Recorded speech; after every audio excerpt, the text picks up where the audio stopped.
The email was a welcome sight, a second interview. I'd been out of work for 6 months, and the savings account was starting to look less like a safety net and more like a tightrope. The company was called Viridian Dynamics, a name so generically corporate it felt like a placeholder. That the pay was good, and the job description, data reconciliation specialist, was vague enough to be interesting. I walked into the lobby, all polished chrome and muted grays. It felt cold, sterile, like a hospital for spreadsheets. The receptionist, a woman with a smile that never quite reached her eyes, directed me to the 44th floor.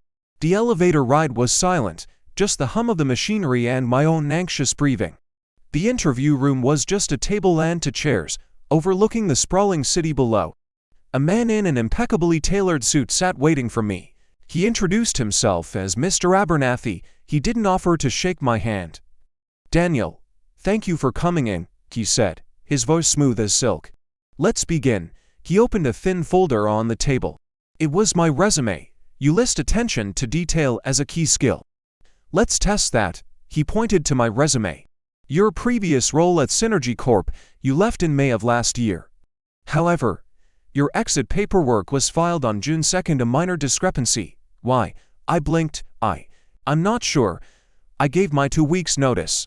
"My last day was May 31st. Our records indicate June 2nd, he stated, matter-of-factly.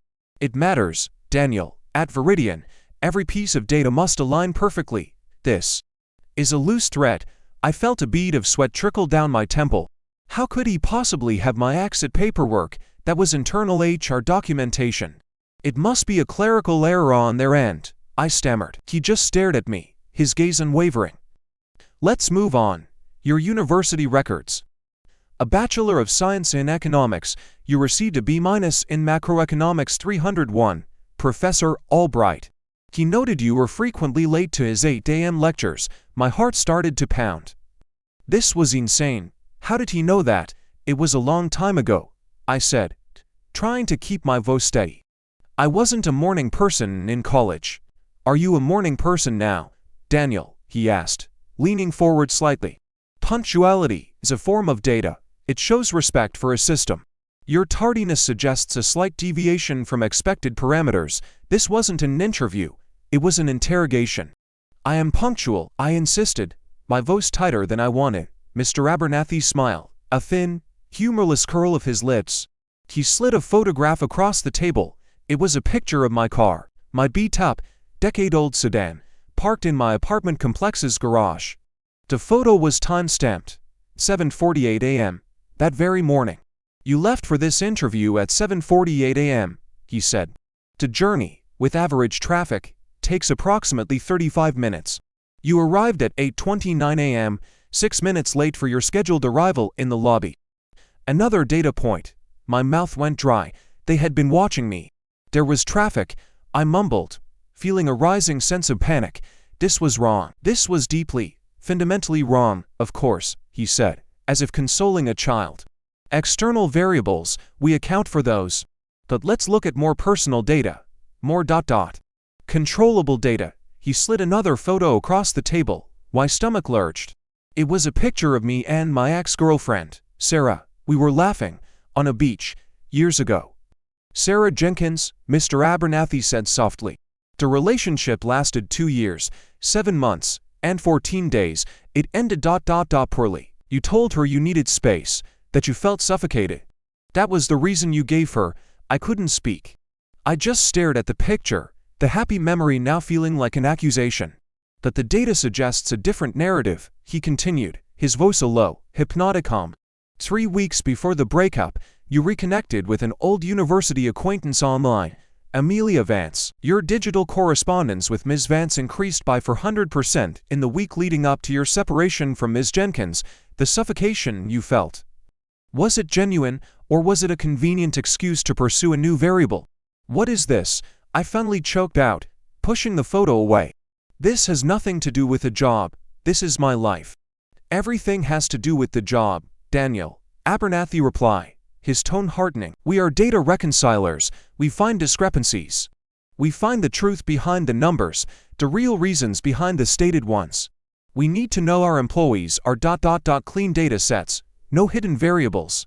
No corrupted files. He slid a third photo over. It was my father, sitting on a park bench, looking old and frail. Your father, Mr. Abernathy said. You visit him once a month. You call him every Sunday. Dutiful. But your phone records show the calls average for minutes and 30 seconds, your visits, just under an hour. You tell your friends you're close, but the data suggests a relationship maintained at a minimum viable threshold. Is that an accurate assessment? I felt the room start to spin. My entire life, every decision, every white light, every forgotten detail, laid bare on this sterile table.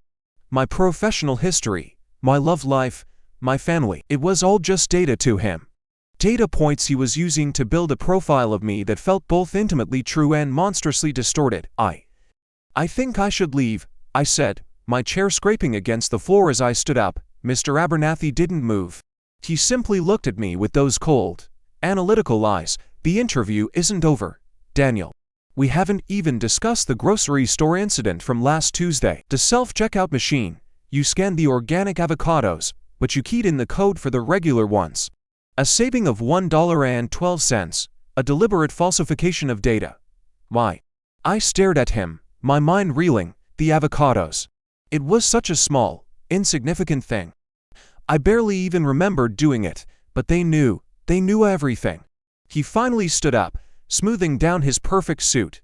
We see every discrepancy, Daniel, every little lie, every shortcut. That is what we do at Viridian Dynamics. We reconcile.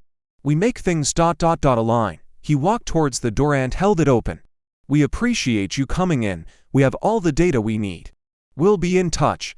I walked out of that room in a daze. I didn't take the elevator. I took the stairs, all 44 flights. I needed the time. I needed the burn in my legs to feel real. As I stumbled out onto the street, the sunlight felt harsh, alien. My phone buzzed in my pocket. It was a text from an unknown number. It was just a single sentence. Welcome to Viridian Dynamics. Your start date is Monday. I looked up at the towering glass building, a monolithic tombstone in the sky. I never applied for another job. I didn't need to. They already had all my data. And I knew, with a chilling certainty, that my life was no longer my own. It was a file in their system, and from now on, I would be reconciled. Thank you so much for watching. If you enjoyed this story, don't forget to hit that like button and subscribe for more content just like this. Let me know in the comments what you thought of Daniel's interview. See you next time.